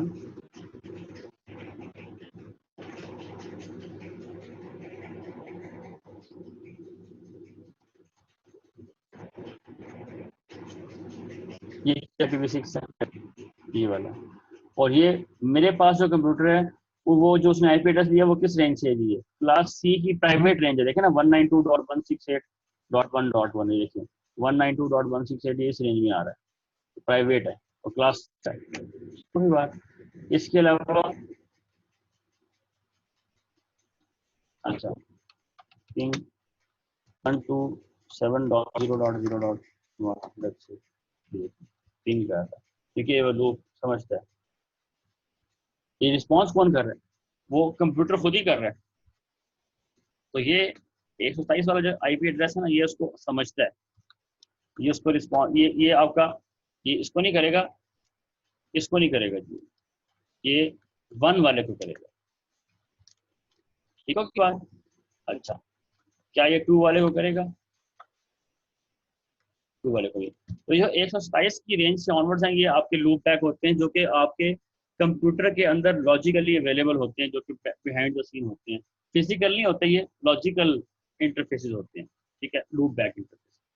अच्छा, तो 127.0.0 ये आपने लूप बैक इंटरफेस के तौर पे इस्तेमाल किए जाते हैं। और ये भी आप, और ये कितने बनते हैं, इनकी तादाद कितनी बनेगी? सारी बात है, ये भी 1 मिलियन है, ये भी 1 मिलियन है, 1 मिलियन। तो इसमें ये जो हिस्से हैं, ये वो है जो हम यूज करते हैं। ये आपकी प्राइवेट रेंज है टेबल, ये ये लूप बैक में आता है, इसलिए इसको हम वहीं पे यूज नहीं करते, इसको हम यूज करते हैं। तो आप अक्सर जो आईपी एड्रेस है वो इस तरह के आएंगे 192.168, और ये रेप्लिकेट होते हैं। ये आपके कंप्यूटर में अगर आप देखें अपने घर में, तो हो सकता है आपका राउटर जो अगर पीटी सेल का डेफिनेटली तो वो यही इस्तेमाल कर रहा होता है, अक्सर पीटी सेल के राउटर यही इस्तेमाल करते हैं, 192.168.something. ठीक है जी बात। तो इसका मतलब ये होगा कि वो ये हमारे आईपी एड्रेस क्या हो रहे हैं, ये तो डुप्लीकेट हो रहे हैं, रेप्लिकेट हो रहे हैं। अच्छा, तो प्राइवेट आईपी एड्रेस रेप्लिकेट हो सकता है, डुप्लीकेट हो सकता है, रीयूज हो सकता है। अच्छा, अब हमने जब ये कर दिए, तो अभी हमने जो कहा था कि टोटल जो आईपी एड्रेस है वो 4 बिलियन है, उसमें से वो क्लास डी भी निकालें, क्लास ई भी निकालें। ठीक है, तो ये प्राइवेट आईपी एड्रेस भी निकाल दें सारे, ये अदर वाली रेंज भी निकाल दें, तो पीछे कितने बचेंगे? ये जरा हम देख लेते हैं एक दफा कैमरे में जाकर, जरा इसको हम नोट करते हैं ये क्या है। मैंने इसकी कैलकुलेशन अपनी करके रखी हुई है, तो हम वहां से देखते हैं। ठीक है, so let's go back to the camera view.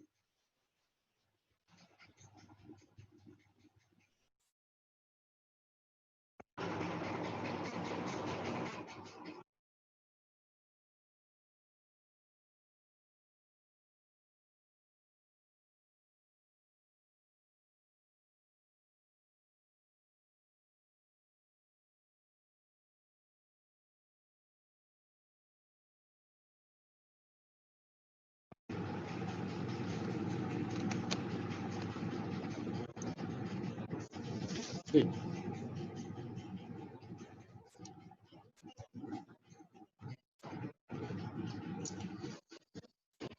ये सब देखें जी। तो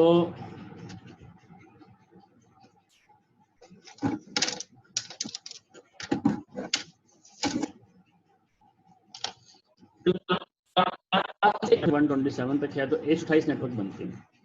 ठीक है, इसमें हर एक के अंदर 16 मिलियन होस्ट हैं, इसमें से ये 10.0.0 और ये प्राइवेट रेंज है। अच्छा, इसमें एक और भी है जो कि अदर रेंज में आती है, वो अदर रेंज कौन सी है? 127.0.0.0, ये वाली रेंज है, अदर रेंज में आती है, ये अदर रेंज है, ये भी है, ये भी है। तो दोनों को निकाल दें जी आप, इन दोनों को। अच्छा, तो टोटल वैसे कितने बनेंगे आपके पास? एक टोटल 128 थे, 128 में से एक ये वाली रेंज निकल गई, तो 127 रह गई, ये भी निकल गई, तो ये बेसिकली 127 नहीं, यहाँ पर 126 है एक्चुअली। तो 126 मल्टीप्लाई बाय 16 मिलियन अगर करें, क्योंकि इनमें से हर एक नेटवर्क कितने 16 मिलियन होते हैं, तो आईपी एड्रेस कितने होंगे आपके पास? 126 मल्टीप्लाई बाय 16 मिलियन, ये मैं कैलकुलेट करते हैं, ये है 126 मल्टीप्लाई बाय 16, तो ये बनता है आपके पास फिगर, यहाँ पे 16 आ जाएगा, तो राउंड अबाउट ये 2 बिलियन ही बनता है। ये 16 मिलियन है, तो ये 2 बिलियन ही बनेगा अप्रोक्सीमेटली, तो ये 50% ठीक है। अच्छा, 2 बिलियन आईपी एड्रेस ही हो गए। ओके, नेक्स्ट क्लास बी में अगर हम जाएं, तो क्लास बी के अंदर जो नेटवर्क हैं वो 60, ये हम डाले थे, अगर आप प्रीवियस लेक्चर तो वो देखेंगे, स्लाइड्स को देखेंगे तो वहाँ मिल जाएगा कि number of network in class B जो है टोटल वो 16,384 हमने निकाले थे, और हर एक का साइज कितना है 65K हर नेटवर्क में।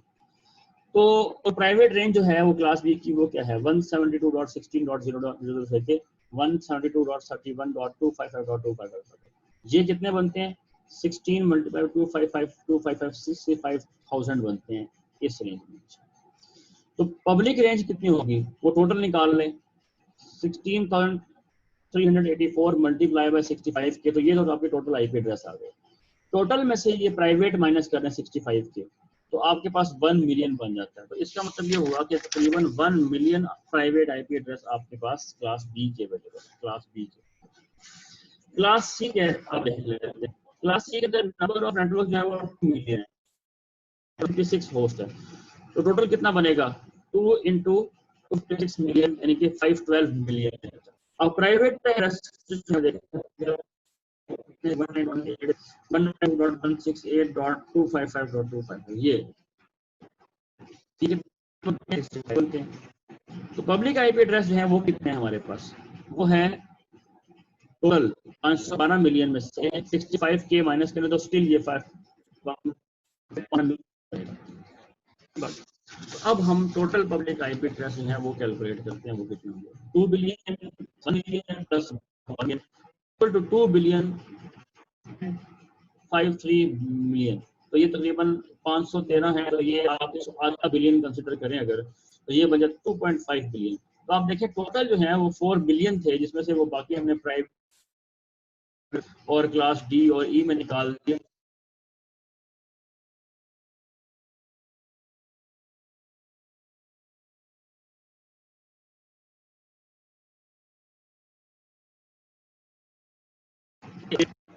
अगर वो 2.5 बिलियन जी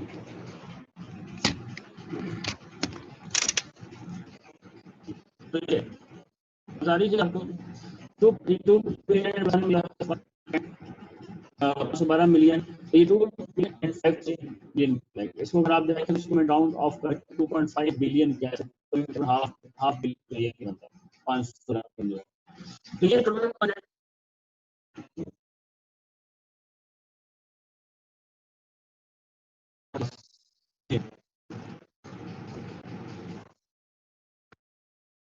अच्छा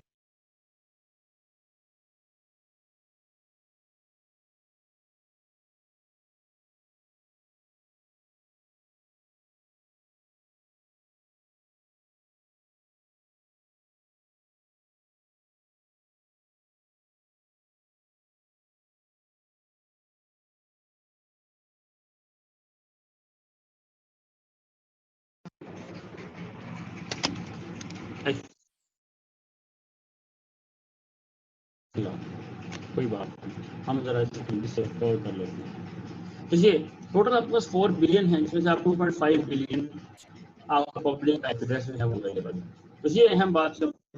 अब इसका मतलब ये कि अगर हम पब्लिक को रेट आईपी एड्रेस में गेन कर लें और हम फिर भी रहेंगे, वो हम चलो रेप्लिकेट भी कर लेंगे, आईपी एड्रेस हम रीयूज भी कर लेंगे, even that there is a chance कि क्या हो जाए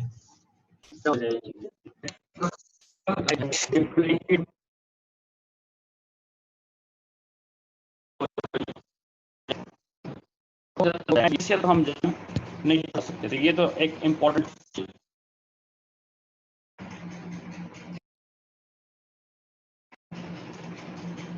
ठीक है जी बात ओके। अब हम चलते हैं नेक्स्ट, हमारा जो स्लाइड की तरफ लेके चलता हूँ आपको स्लाइड्स की तरफ जी ये यहाँ। तो ये हमारे पास है पब्लिक और प्राइवेट आईपी एड्रेसेस के, ये क्या होते हैं और किस तरह इस्तेमाल होते हैं, डुप्लीकेट कैसे होते हैं और पब्लिक रेंज क्या है। तो अगर आपको मैं दिखाऊं कि मेरे पास जो राउटर है जो पीटी सेल का है, उसके पास वो प्राइवेट रेंज तो हमने देखी थी, प्राइवेट रेंज तो मेरी ये वाली है। अगर आप यहाँ पे देखें 192.168. मैं एडवांस सेक्टर में जाके यहाँ पर लैन में जाता हूँ, ये 1.1 पर। लेकिन what is the public IP जो मुझे मिला है, तो पब्लिक आईपी जो मुझे मिला है वो ये है, ये देखें आप 3941। ये अगर मैं इसको यहाँ से कॉपी करके पेस्ट करूँ, यहाँ पे पता लगाऊं कि ये कौन सा आईपी एड्रेस बनता है, तो देखिएगा जी ये वो कहेगा पीटी पाकिस्तान टेलीविजन पीटीए का जी, पीटीसीएल का आईपी एड्रेस है ये इसको दिया गया। तो आप देखें ये पीटीसीएल बीबीपी के ये सारा आ गया, इवन के इसकी बेस के ऊपर ये आप पाकिस्तान तक तो लिखा हुआ है, लेकिन फिर भी सिक्योरिटी को मद्देनजर रखते हुए ज़्यादा नहीं बताया जाता, लेकिन आप देख लें कि आप एड्रेस तक भी पहुंच सकते हैं। तो इस तरीके से जो आपके आईपी एड्रेसेस अगर पता चल जाते हैं, उस बुनियाद पे आप एड्रेस लोकेट कर सकते हैं। इसी वजह से जैसे होती है वो लोकेशन पता लगा लेते हैं कि ये बंदा कहाँ से ईमेल कर रहा है। और इस रेंज के ये सारे आईपी एड्रेस जो है ना, ये पीटीसीएल के पास ही है। अगर आप देखें ये सब, तो ये किसी और, अगर आप देखें हो सकता है आपका इसमें से कोई और आईपी एड्रेस हो। मेरे पास तो ये है ना 196 ये से अच्छा /22 भी बता दिया उसने, लेज /22 के साथ है ये। अच्छा, ये कौन सी क्लास का आईपी एड्रेस है? पब्लिक आईपी एड्रेस है, लेकिन क्लास ए का है। अगर आप देखें यहाँ से, तो क्लास ए का पब्लिक आईपी एड्रेस है, और ये /22 करके सबनेट किया हुआ है आपको। तो /22 का मतलब यह है कि इसमें 10 2 10 1000 जो है ना, वो आसपास जो और मुख्तलिफ राउटर्स को ये इसी रेंज में से आईपी दिया जाएगा, इसी रेंज में से। तो लोकेट किया जा सकता है, लोकेट किया जा सकता है बहुत आसानी से। ये तो अहम बात मैंने आपको बताई यहाँ पर। अच्छा, इसके अलावा और हम जो बात कर रहे थे कि एड्रेस लोकेट कर लिया जाता है, वो इस तरह किया जाता है। मैं आपको एक चीज़ और बताता हूँ, जो कि एक अलग चीज़, वो बेसिकली हम ये नहीं कह सकते कि इसका डायरेक्ट इससे ताल्लुक है, लेकिन मैं आपको जरा यहाँ पे ईमेल एक ओपन करके ये वाली ईमेल है, इसको मैं ओपन करती हूँ, इसको स्प्रेड क्लिक करता हूँ और यहाँ पे मैं कहता हूँ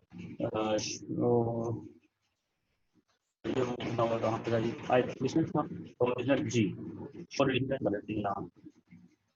मैं ये था created by this from this to this, ये सारा।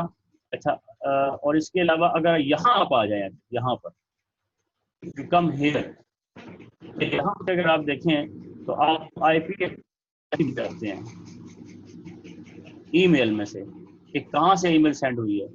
ऑरिजिन जो है से, ये उसकी रॉ फॉर्म है बेसिकली। ईमेल की जो है ये रॉ में जो है वो, अगर आप देखें, शायद मुझे यहाँ पे एक्चुअली इस वक्त नजर नहीं आ रहा, but you can find IP. ये देखें, ये लिखा हुआ है, ये देखें क्लाइंट आईपी एड्रेस ये है, ये देखें ये लिखा हुआ है क्लाइंट आईपी एड्रेस ये है 209.85। अब जरा इसको हम डालते हैं इंटरनेट पे, देखते हैं जी बंदा कनेक्शन एटलीस्ट कौन सा यूज कर रहा है, ये देख लेते हैं। ओके, तो ये कोई प्रॉक्सी यूज कर रहा है बेसिकली। ये कोई आईपी एड्रेस की लोकेशन एंड डिटेल यहाँ से आ जाती है। चलिए ये भी बता देता जी वो ये आईपी एड्रेस कहाँ से इस्तेमाल हो रहा है। ओके, ये अब देखिए प्रॉक्सी है ना, तो प्रॉक्सी की वजह से वो मैटर गलत बता रहा है ये। तो आमतौर पर फिर अवॉइड करने के लिए एग्जैक्ट लोकेशन बना के लोग प्रॉक्सी यूज करते हैं। तो ये प्रॉक्सी यूज हुई है इसके अंदर, जिसकी वजह से ये होता है ऐसे करके। तो ये असल में प्रॉक्सी नहीं है, मैं आपको बताता हूँ। ये जो आपका मेल सर्वर है ना, मेल सर्वर का आईपी एड्रेस ये है बेसिकली, जहाँ से यहाँ से ये ईमेल असल में राउट हुई है। क्योंकि हम जो आईपी एड्रेस, हम जो ईमेल यूज कर रहे हैं, ये ईमेल कहीं ना कहीं किसी जाके सर्वर पे स्टोर होती है, तो ये उस सर्वर का बेसिकली इसने दे दिया।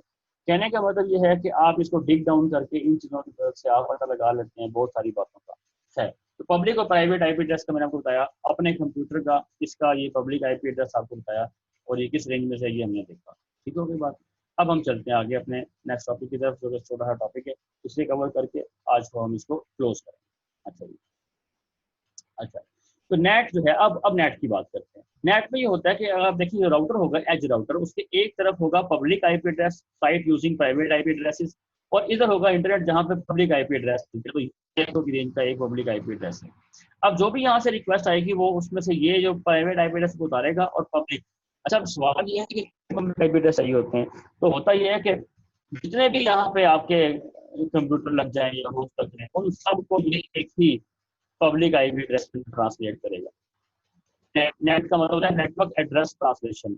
आपको मैं दिखाता हूँ जो हमारे पास यहाँ पे ये डीएससीपी के अंदर अगर आप देखें, तो ये जितने भी होस्ट हैं ये सब के सब जब बाहर जाएंगे, तो इनको जो आईपी एड्रेस लगेगा, इनको आईपी एड्रेस ये वाला रहेगा 3941.199.180, सबको यही लगेगा। तो फिर डिफरेंशिएट कैसे करेंगे कौन सा पैकेट किस रिक्वेस्ट का था और किसका नहीं था? तो डिफरेंशिएट करने का मैकेनिज्म कैसे है वो भी देख लेते हैं। लेकिन पहले तो ये समझ लें कि अब आपके पास ये सोर्स आईपी एड्रेस जो था, ये 3.1, मतलब इसने पैकेट भेजा, पैकेट इसने भेजा। ये उतार लिया गया और ये लगा दिया गया आईपी एड्रेस पब्लिक, और यहाँ चला गया। जिसको भेजना था उसको मिला, उसने रिस्पॉन्ड किया। रिस्पॉन्ड किसे करेगा? वो इसको ही करेगा। तो मतलब राउटर को मिलेगा पैकेट आगे। अच्छा, राउटर क्या करेगा? अपने पास एक टेबल होगा जिसे कहते हैं NAT table, network address translation table. ठीक है जी बात। वहाँ ट्रांसलेशन टेबल में वो चेक करता है कि ये जो पैकेट गया था ये किसने, उन्होंने कहा था ये 172.18.3.1 में। तो अब वो क्या करेगा? इस आईपी एड्रेस को यहाँ पे इसको उतारेगा और वो लगा के उसको भेज देगा। तो आप देखिए राउटर का कितना काम है कि वो हर पैकेट को, ईच एंड एवरी पैकेट को इंटरसेप्ट करता है, उसमें आईपी एड्रेस चेंज करता है। हाँ, तो ये नुकसान हुआ हमें कि डुप्लीकेट करवाना हमने जब किया तो एक तो प्राइवेट आईपी एड्रेस बाहर नहीं जाएंगे, फिर हमें नेटिंग लाजमी करनी होगी। नेटिंग जब आप लाजमी करते हैं तो आपका जो राउटर का काम बढ़ जाता है, और उसको इसलिए हमारा जो राउटर होता है थोड़ा सा महंगा भी होता है कि ये सारे काम वो कर रहा होता है, और ये बड़ी हैवी जॉब है। ठीक है, इसके अलावा वो चेकसम भी कैलकुलेट करता है, इसके अलावा वो जो हमने पढ़े थे एरर करेक्शन और डिटेक्शन, वो चीज़ें भी करता है। तो कहने का मतलब है कि राउटर भी एक अच्छी खासी खातर खा किस्म की कंप्यूटिंग डिवाइस होती है जो कंप्यूटेशन परफॉर्म करती है। इसलिए एफिशिएंट राउटर और उनकी जो कीमत होती है वो इसी बेस पे होती है, कितने अच्छे रिसोर्सेज, कितने अच्छे उसके अंदर जो है ना वो उसके अंदर जो है वो हार्डवेयर कितना अच्छा, कितना पावरफुल हार्डवेयर। अच्छा, ये तो होगी बात आईपी की। लेकिन अब कंफ्लिक्ट ये होगा कि अगर हम सिर्फ इस बुनियाद पर कर लें तो जो 172.18.3.2 की जो रिक्वेस्ट है वो जब आएगी तो उसको भी इसी में करेंगे। अब जब रिस्पॉन्स आएगा तो ये कौन बताएगा कि वो रिक्वेस्ट जो है 3.1 की थी या 3.2 की थी? तो उसके लिए हमें डेफिनेटली और इन्फॉर्मेशन चाहिए। वो मजीद इन्फॉर्मेशन क्या होती है? वो ये होती है, ये देख लेंगे वो ये होती है। मैं आपको यहाँ से दिखाता हूँ क्या होती है। ये यू कैन सी जी। तो अगर आप देखें यहाँ से सबसे पहले आपके पास सोर्स आईपी एड्रेस 172.118.3.1 है और डेस्टिनेशन आपके पास ये है 25.82 सॉरी 8.2.10। ये डेस्टिनेशन आईपी एड्रेस है, ये सोर्स आईपी एड्रेस है, और ये डाटा जा रहा है। ये जो है डाटा वो आया और राउटर को मिला। ठीक है जी बात। अब जो राउटर है, राउटर ने दूसरे नंबर पे क्या किया? अपने पास टेबल में नोट कर लिया कि जो 3.18.3.1 है इसने पैकेट भेजा है किसको किसको, तो उसने सोर्स और डेस्टिनेशन दोनों नोट कर लिए। तो देखें सोर्स ये था, डेस्टिनेशन ये था, ये पैकेट एक गया है। लेकिन जब उसने सेकंड नंबर पैकेट को बाहर आउट किया तो वहां पे उसने destination sorry source IP address change कर दिया, प्राइवेट उतार के ये वाला लगा दिया, प्राइवेट उतार कर पब्लिक वाला लगा दिया बाहर। ये देखिए ये वाला उतार के ये लगा दिया, और यहाँ नोट कर लिया कि इस सोर्स ने इस डेस्टिनेशन, तो यहाँ उसने ये नोट कर दिया, नोट भी कर लिया कि 3.1 ने पैकेट 25.8.2.10 को मैसेज भेजा है। अच्छा, ये उसने नोट कर ली, 2 पे ये पैकेट गया। अब रिस्पॉन्स आया, ये रिस्पॉन्स आया तो उसमें सोर्स आईपी एड्रेस क्या लिखा होगा जिसको आपने पैकेट भेजा था वो होगा, और डेस्टिनेशन क्या होगा 200.24.8.5 यानी कि होगा जो आपने एड्रेस लगाया था। अच्छा, अब आईपी एड्रेस इस पे रिस्पॉन्स आ गया, रिस्पॉन्ड किया उसने। ठीक है, रिस्पॉन्ड किया तो वो यहाँ चेक करता है कि इसमें जो आपके पास सोर्स है वो रिस्पॉन्ड 5.8.2.10 वो यहाँ मैच करेगा। तो इसका मतलब ये है कि ये जो मैसेज था ये इनिशिएट किसने किया था? इसने किया था 3.1 वाले ने। तो वो इस टेबल को देखते हुए ये आईपी एड्रेस जो है यहाँ पर डेस्टिनेशन इस वाले को उतार देगा और ये वाला लगाकर पैकेट जो है वो आगे भेज देगा, और वो उस वाले कंप्यूटर को मिल जाएगा किसको भी 18.3.1 को जिसने पैकेट एक्चुअली जनरेट किया था। तो इस तरीके से ये होता है कि ये सोर्स आईपी और डेस्टिनेशन आईपी की बुनियाद पर करता है। अच्छा, यहाँ से तो चलो काम ठीक चल जाएगा, लेकिन एक और मसला भी हो सकता है। ये हो सकता है कि 18.3.1 ने 2 पैकेट भेजे हों सेम एड्रेस के ऊपर और एप्लीकेशंस मुख्तलिफ हों। ये बात मैं आपको दोबारा से सारी ड्राइंग क्लियर करके दोबारा से बताता हूँ। अच्छा देखें बाकायदा बजाय इसके कि मैं इसको यहाँ बनाऊँ, मैं प्रीवियस डायग्राम पे बनाता हूँ, यहाँ पे बनाता हूँ, ज़रा ज़्यादा क्लियर हो जाएगा। ये एक कंप्यूटर है, यहाँ पे 2 प्रोग्राम चल रहे हैं, लेट्स 2 प्रोग्राम चल रहे हैं। एक चल रहा है DSCP,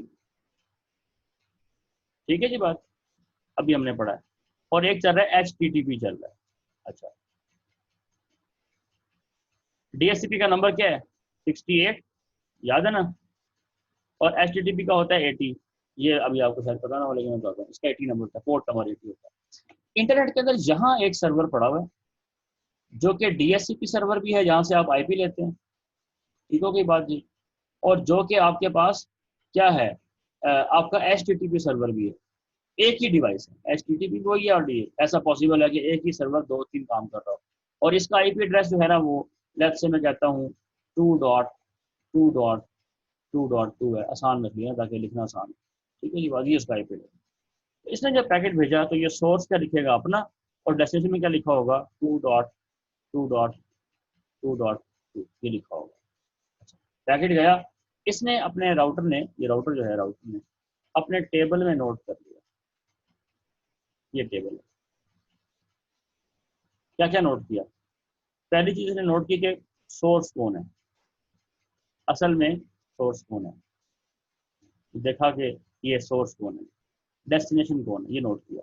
सोर्स है 172.18.3.1। डेस्टिनेशन कौन है 2.2.2.2 नोट कर लिया। अच्छा, पैकेट गया, इसने ये वाला IP एड्रेस उतारा और ये लगाकर भेज दिया किसको जी, 2.2.2 पे। ये पैकेट चला गया, ये चला गया, इसको मिला, इसने रिस्पॉन्स किया, रिस्पॉन्स आया तो उसने देखा कि रिस्पॉन्स जब आएगा तो उसमें डेस्टिनेशन IP एड्रेस तो ये लिखा होगा जिसने भेजा था, और सोर्स क्या लिखा होगा, सोर्स ये लिखा होगा 2.2, ये 2.2 ने पैकेट भेजा है। अच्छा, अब ये उसको टेबल में चेक करता है, टेबल में चेक किया तो उसने कहा हाँ ये 3.1 ने पैकेट भेजा था, 3.1 को पैकेट मिल जाएगा, क्योंकि ये क्या करेगा, ये वाला IP एड्रेस रिमूव करके ये वाला IP एड्रेस जो है ना ये लगा के उसको भेज देगा। याद ही बात, ये सॉरी ये नहीं, इसको नहीं करेगा, इसको नहीं करेगा, यहाँ पर मैं के साथ ये लाइन रिमूव करता हूँ।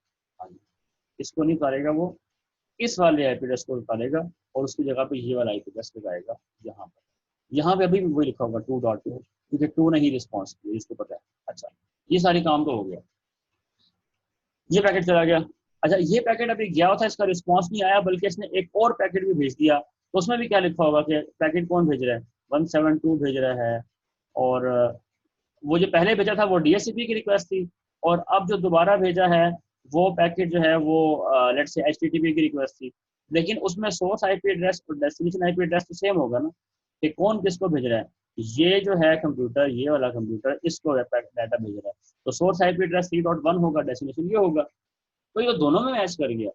अच्छा, अब जब रिस्पॉन्स आया तो ये राउटर कंफ्यूज हो गया कि 2.2.2 के लिए तो 2 ऑप्शन है, यार ये बात, तो ये पैकेट किसको जाएगा, तो वो बेसिकली फिर क्या करता है, पोर्ट नंबर भी साथ में, पोर्ट नंबर भी नोट करता है, पोर्ट नंबर दोनों नोट करता है, सोर्स का भी और डेस्टिनेशन का भी, एस सोर्स का भी और डेस्टिनेशन, PS भी और PD भी।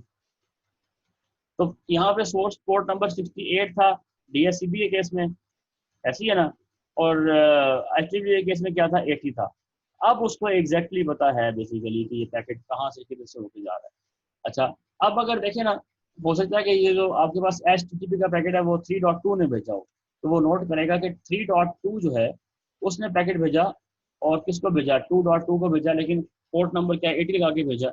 अब जब वो रिस्पॉन्स वापस आएगा तो रिस्पॉन्स में क्या लिखा होगा जी, पोर्ट नंबर 80, पोर्ट नंबर 80, और यहाँ पर डेस्टिनेशन जो है वो IP एड्रेस क्या होगा उसमें, वो यही वाला होगा, तो ये आपका पब्लिक IP एड्रेस है, ये वाला IP एड्रेस होगा, तो वो टेबल में जाएगा कि 2.2 को किसने पैकेट भेजा था, इसमें पोर्ट नंबर जो है वो 80 भी साथ लगा होगा, ये इन्फॉर्मेशन भी यहाँ पैकेट भी हो, तो वो नोट करेगा कि 2.280 यहाँ मैच कर गया।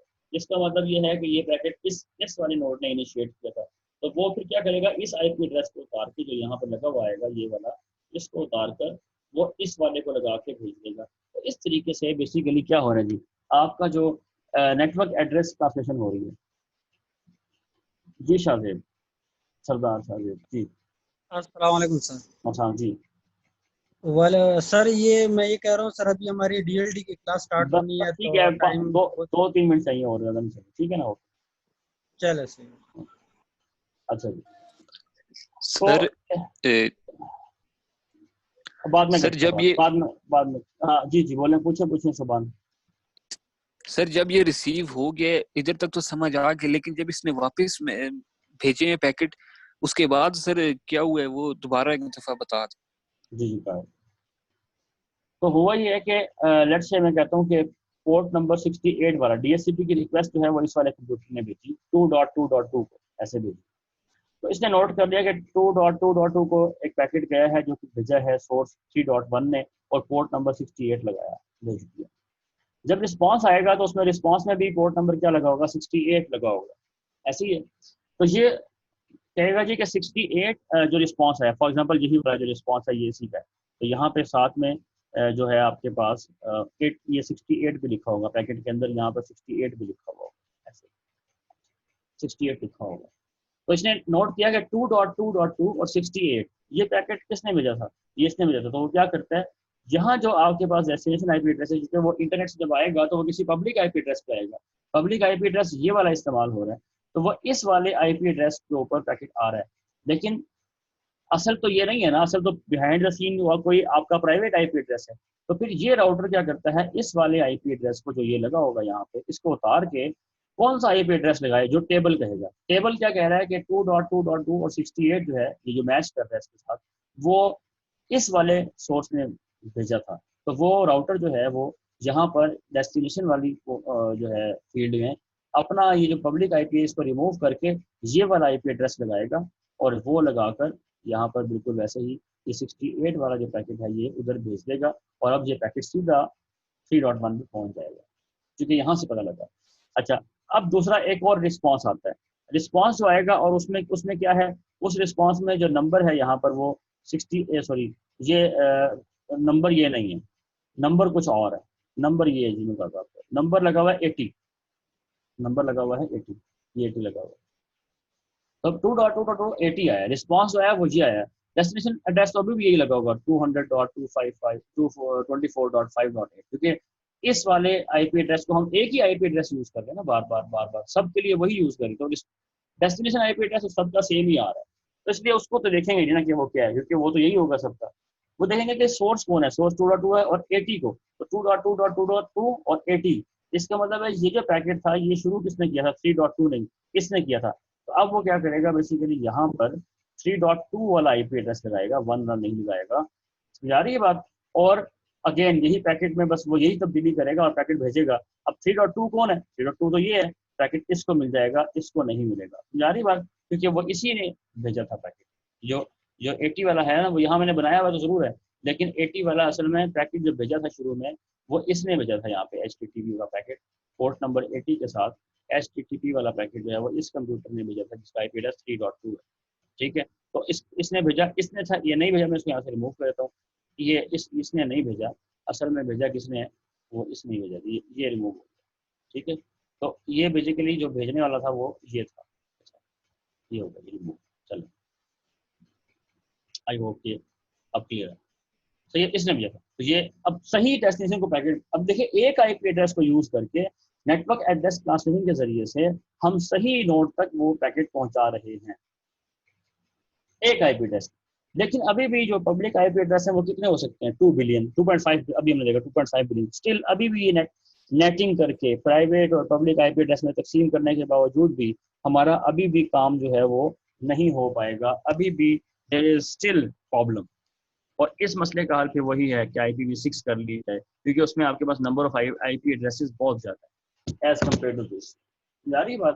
तो ये है हमारा ओवरऑल इसमें जो है। अभी मैं चलता हूँ अगली स्लाइड में जहाँ पे सारा कुछ दिखाया गया। तो ये है देखें, तो वो ये नोट करता है कि प्राइवेट आईपी एड्रेस क्या था, प्राइवेट पोर्ट नंबर क्या था, एक्सटर्नल एड्रेस जिसको किया यानी कि डेस्टिनेशन, और डेस्टिनेशन पोर्ट एड्रेस। तो वो अच्छा देखें, मैंने तो एक पोर्ट नंबर कहा था ना वहाँ पे, वो सोर्स पोर्ट भी, तो प्राइवेट पोर्ट नंबर आपने की, और डेस्टिनेशन देखें अगर आप हर पैकेट के अंदर क्या होता है, अगर आपको यहाँ से दिखाऊं, हर पैकेट के अंदर सोर्स पोर्ट और डेस्टिनेशन पोर्ट नंबर भी होता है। तो बेसिकली ये भी नोट कर रहा है साथ में कि सोर्स पोर्ट क्या है और डेस्टिनेशन पोर्ट क्या है।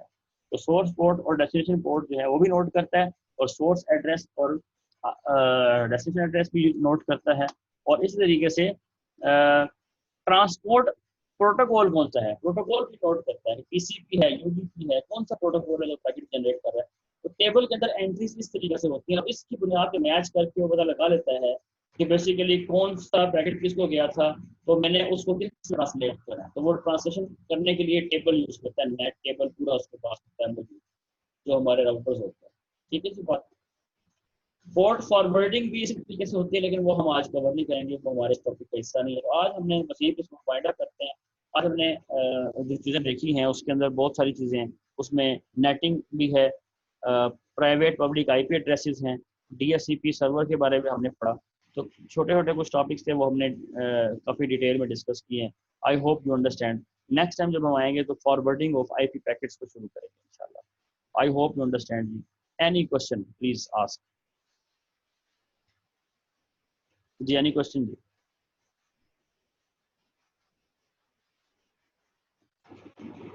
नो क्वेश्चन जी। ओके जी, अल्लाह हाफिज।